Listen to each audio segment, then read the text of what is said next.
Now we're going to get down to the nitty-gritty of what Indians are all about.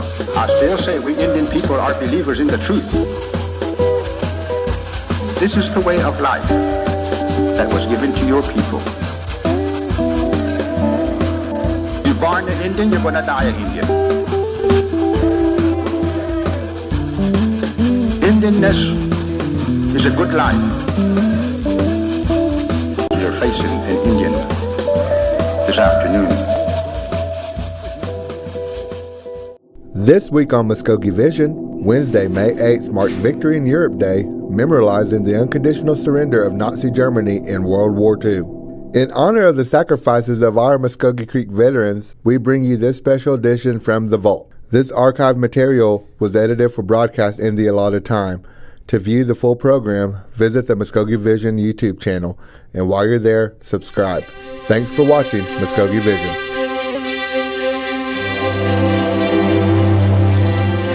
I woke up by daylight and looked out and I couldn't see anything, just dust. And the explosions were going off all around us. We were in an artillery barrage. I guess maybe that was the first time I really prayed. Finally, a word got out. This boy said, this is a group that's going to make an invasion. And the next day, well, sure enough, Eisenhower came and he talked. He said, I feel honored that you would pick to make this invasion. And then people were, they were volunteering more than any other race. There was no animosity toward the service, they were really volunteering. And you grew up fast in the service. I will tell you, that military life is rough.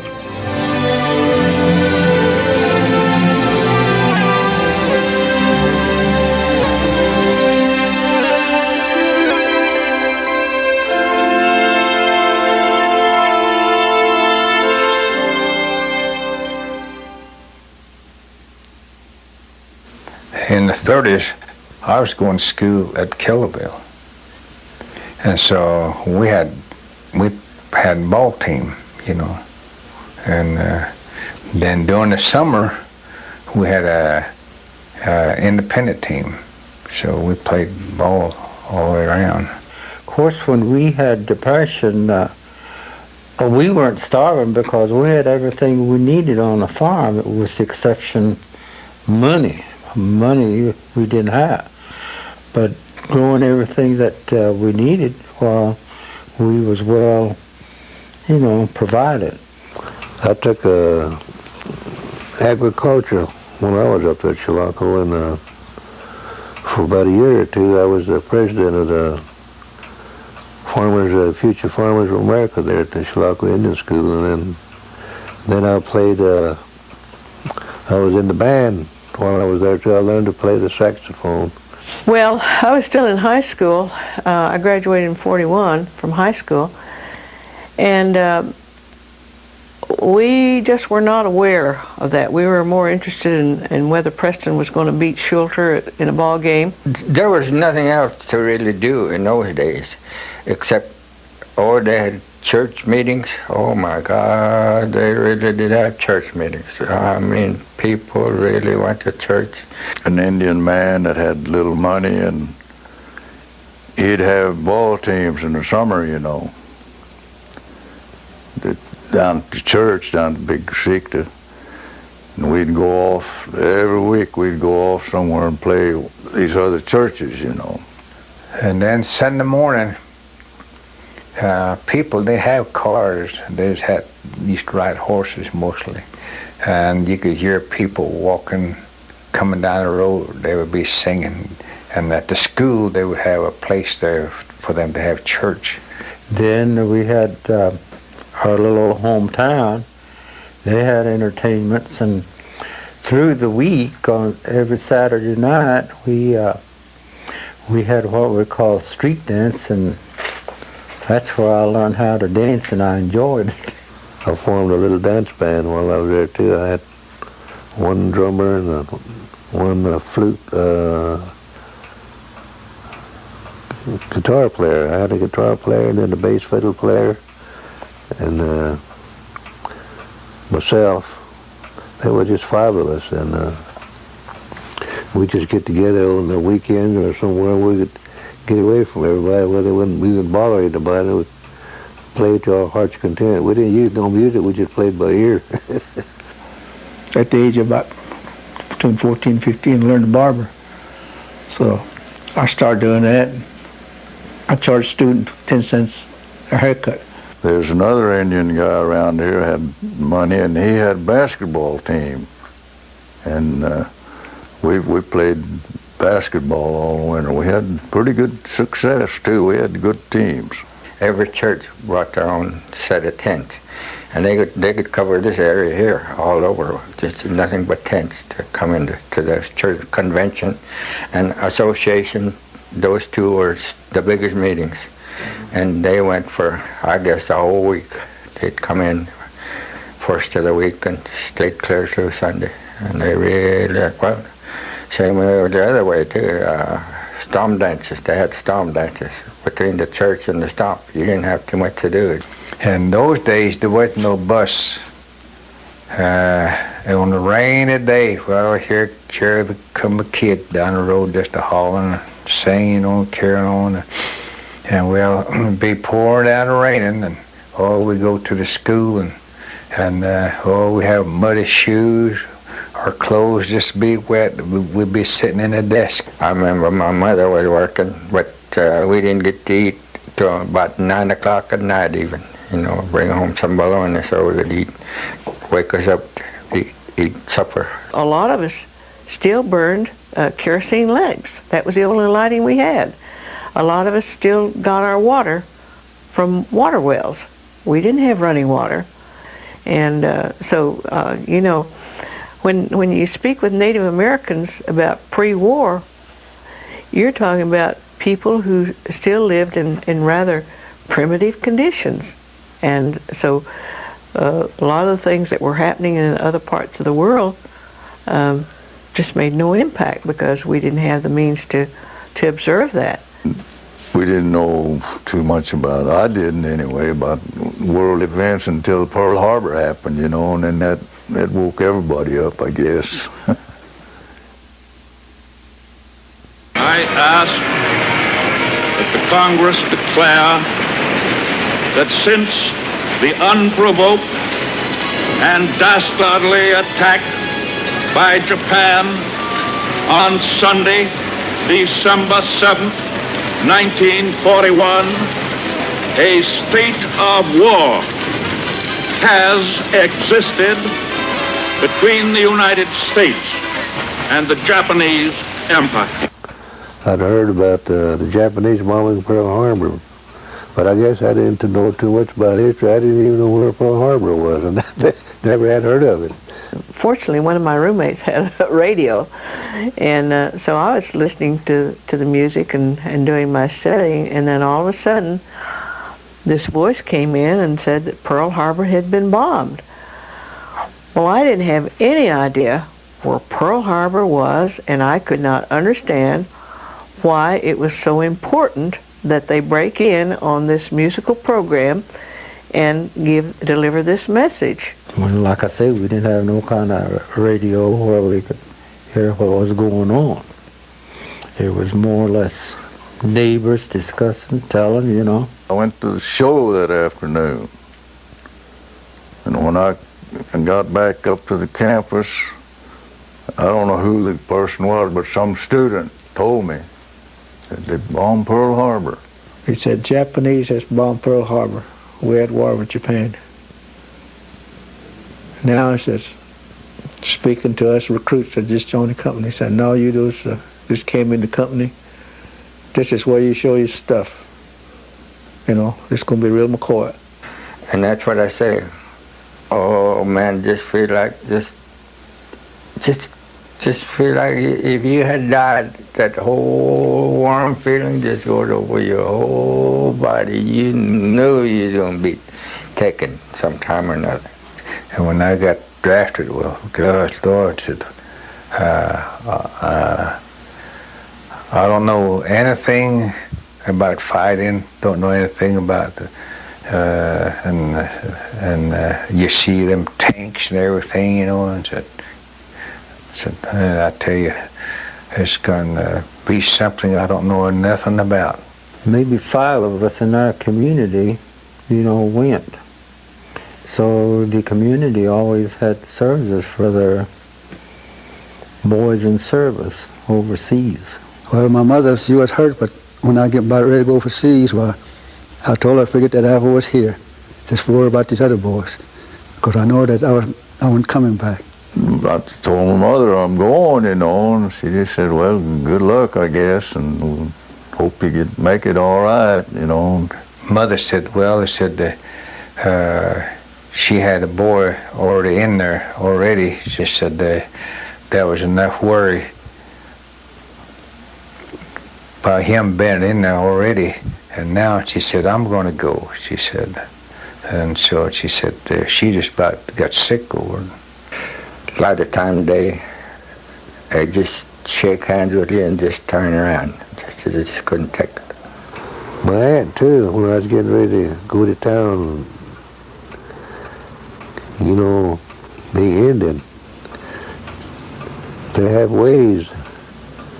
And she had a little buckskin bag made up.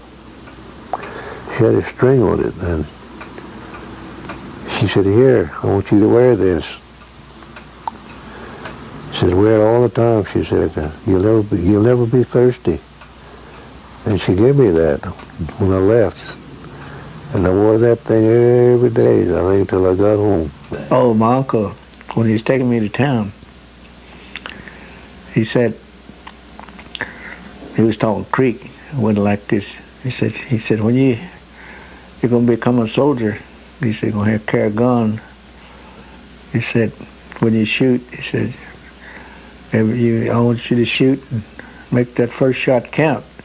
He said, if you miss, and whoever you're going to be shooting at, he said, if he don't miss, he's going to get you.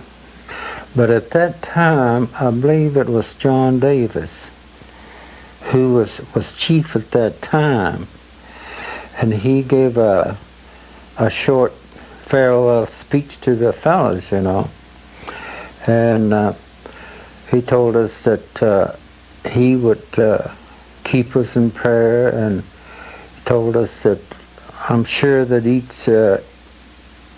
each of you fellows, whatever church you come from or what denomination you belong to, I'm sure that they'd be praying for you. And that was a last word that, you know, we had heard from our chief. People held their emotions pretty good, both ways. The soldier or the service people and the mothers and fathers. Well, anyway, we got there. Well, there was a sergeant, I guess, and he told us to line up. So we lined up. Oh, he marches. Boy. He throwed his voice, you know, boy, really rough, you know. Boy, I said, I don't know about this. I don't care what kind of pretty hair you had. They'd cut that off first thing. That would put you down lower than a dog. Or, you know, your pride, ego, whatever you had, all went down the drain. Of course, when we first got there, we had shots, you know. I remember very vividly having 3 shots at one time. The corpsmen stood on either side of you, and they just shot you, gave you your inoculations on either arm. And then we went to the dentist, and the dentist would look at your teeth, and then if you had to have some teeth filled, they'd fill them, but they wouldn't deaden your gums. Well, boot camp to me, I was a draftee, and boot camp was kind of a joke. We'd get out of everything we could. I know there was one or two suicide right in the back of my barracks where I was living, due to the fact how true it was, what they were writing to this kid or these two fellas, I do not know. But it was family back at home that they committed suicide. They felt that I'll never be home to see my parents, so I'll just do it over here. Den Lebensausdruck unseres Volkes und damit...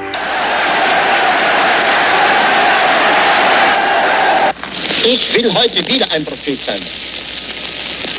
Wenn es dem internationalen Finanzjudentum in und außerhalb Europas gelingen sollte, die Völker noch einmal in einen Weltkrieg zu stürzen, dann wird das Ergebnis nicht die Bolschewisierung der Erde und damit der Sieg des Judentums sein, sondern die Vernichtung der jüdischen Rasse in Europa. Hitler spoke over that radio. And I don't know a word in German at that time, but the tone of voice that's coming from that voice is strong. You know, the sound of it is so deep and just, you know, force behind it, the voice that bringing those words out. And I thought to myself, he don't sound like a happy man. For an uneducated man, he was smart, and he made a move at the right time. I don't know what I'd have done if I'd have made him. But on the thing, he was causing all that problem. Just like, well, that's right now, I can see he was just like a devil. During that time, we used to talk to my grandma about that, because she couldn't talk English. So we used to tell her about things, what's going on. And the Germans and this man Hitler, she said she called him Red Man. I mean Red. He's a devil. That's what she used to call him. So she gave him that name because he's a devil. He was the whitest of any white that could be, you know. And his troops were kind of like that. If you didn't have the same rank as they did, they didn't want to talk to you. Or things like that. There was no mercy. Oh man, that was total. We admired Russia because they fought a total war. I mean, that was total war. Even though they're a white race, they still, they dealt out misery to each other. Russia and Germans did. But like I say, he annihilated the Jews, and you know they're white, and so I'd say they were trying to be the whitest of all the white, and something like that you never could stand for.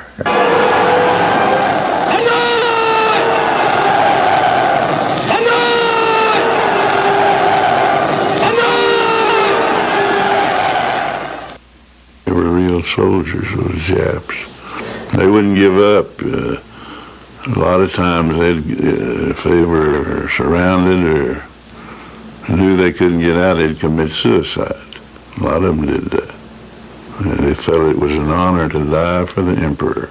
They were selling all the scrap iron and stuff to the Japanese, and everybody had made a big joke out of it. Yeah, said they're going to be turning around and throwing it back at us one of these days. I think everybody remembers that picture of that little baby that was sitting there in that bombed out area and just crying its little heart out.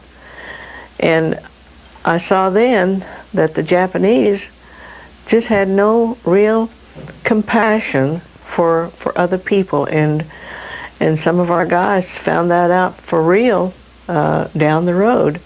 So you know, it seems terrible to say, but I hope they're still burning in you know where, because they were responsible for a lot of good people being killed. My grandma used to say, but here's one thing that these white people, they're going to get so smart that they're going to do away with themselves. they're going to make things that's going to blow themselves away. Even my parents did not understand English much. Well, they didn't, period. But they've always had a feeling that us being getting into the Stutsky world, so to speak, that some of these days something like this would happen. You're going by stages. You've already seen this other stage. You're going from boy to manhood, and then you're going from there, and they get you down there. That propaganda is really something. They'll even take you out to the ships, and you will load rounds of ammunition, 155s and some other, any kind of ammunition. You start loading them on ships, and then you say, my God, there is a war going on. Well, I always figured, well, someone would make it. It may as well be me.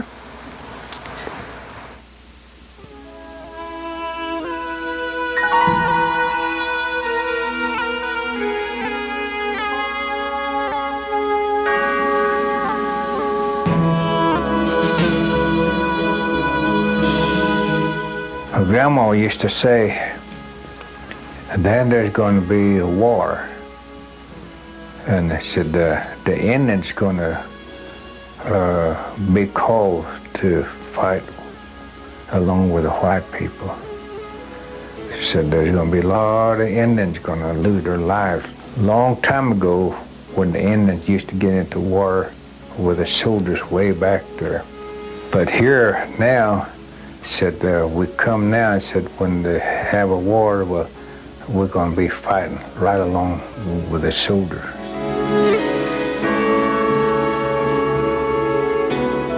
You receive a call to bring one of your squads over to another sector of the battle perimeter. You have a truck at your disposal and you load your men. You're going down this mountain road and you come around a curve and you see a little child sitting in the middle of the road. What do? Do you stop and pick that child up and set him on the side, or do you just run over him and go on where you're supposed to go? And that's the decision you got to make. It's a moral judgment. Do you spare that child or do you spare the whole country? There was three of us up there on top of that hill laying down because we was under fire. That MP, he was kind of a young boy. I said, stay down now. He made a bad mistake by raising up too high because they got him right in the head and he never knew what hit him. We were 90 miles from London, and you could see them bombing it every night. They just glistening and glowing in the dark. I mean, they were really pounding London.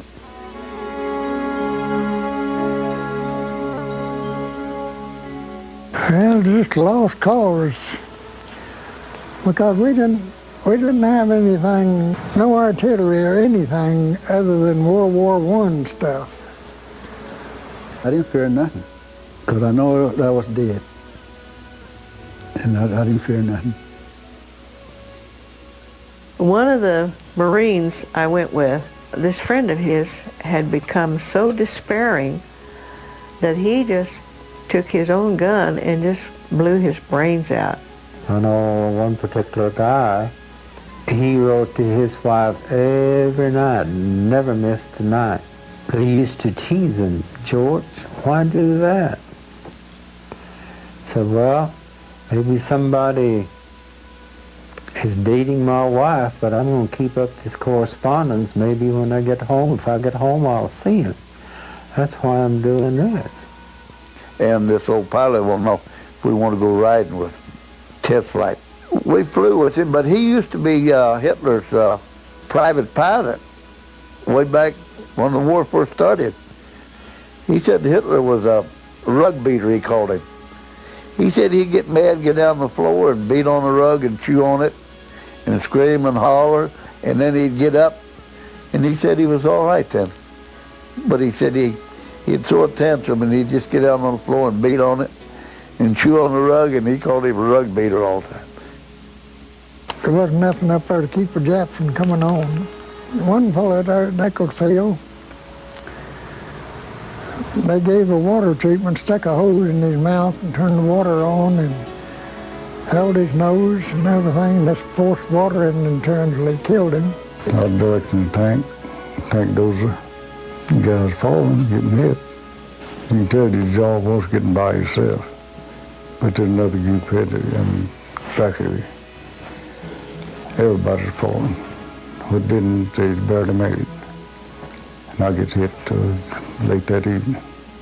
I prayed that the Lord wouldn't let one of those hit my foxhole. And he didn't. But several other guys were killed that morning. Were hit with the shrapnel or the shells. Hit one guy that looked like he maybe had been real close to one of those shells, because we found parts of his body scattered all over the area. An arm over here and a leg over there, and it was bad. The Air Force used to bomb about 2 weeks ahead of us. And when we get to these towns, the people, some of the people was ordered to leave, but some of them didn't. And those that didn't, when these Air Force bombed, oh, I tell you, there's bodies, there's arms, there's legs, head, just here and there. And then there's some of them, body was hanging on the side of the wall. Oh, it was awful. And that's what, down you see little children in there with it. And then I thought, that really got me right then. We could always tell when we were getting near a Japanese camp. They had a peculiar odor about them, and you could smell them before you ever got to their camp. There was a barn sitting here to our left, and we'd already cleared out everything, and then we backed up, settled in for the night with a doughboy rent. I guess the German patrol didn't know we was in there. We didn't know that we were, the tanks and everything was already in there. And we let them get right in front of the tank, and I mean, we were all laid into them. And we didn't see them, but they laid there and cried all night long, hollering for their mamas, I guess. You become scared before you get there. You're bound to get hit.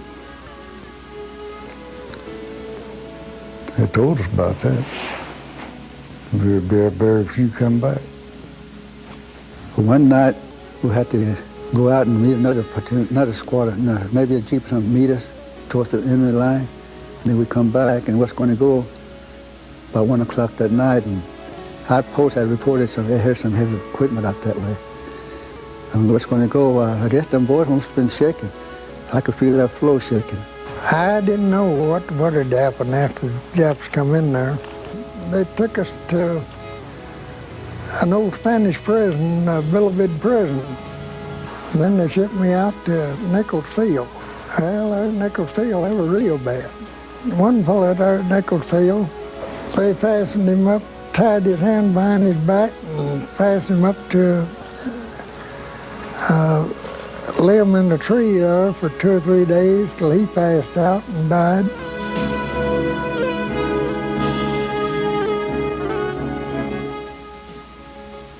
We wouldn't get no food up there, and that's the part that I showed it.